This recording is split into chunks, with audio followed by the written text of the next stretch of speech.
Ma'am, tungkol naman po sa mayroong hemorrhoids o almoranas. Paano po yun? May ano kasi yan, may degree din kasi ng almoranas. Meron siyang external and internal. Sa external, pag maliit lang siya na hindi naman siya inflamed or kailangan operahan, kino-consider naman. Pero merong yung internal hemorrhoids, yun po hindi talaga pwede, kailangan operahan muna yun. And may healing period din po siya. So, pag na-operahan na yung hemorrhoids na yun at magaling na? Opo, basta na-meet niya na yung required na healing period. So, ano bang cause, ma'am, ng ano? Ba talaga dahilan ng bakit nagkakaroon yung tao ng almoranas? Almoranas, that is very common po sa mga pregnant women.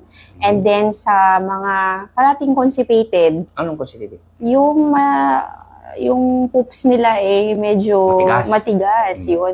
And then, yung iba din po, para sa CR, pag nagbabanyo, matagal mag-poops. Yung iba nagbabasa, di ba? Yung iba naging cause din pala yung matagal sa banyo, matagal nakaupo sa inodoro. Opo, kasi naka-stretch po yung yung puwet natin. So, pwede siyang isang risk.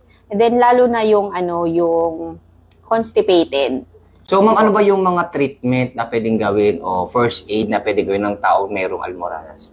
Siyempre, mas maganda po pa-evaluate muna kung kailangan bang operahan or merong iinom lang ng tablet or yung iba may nilalagay na gel, pampaliit.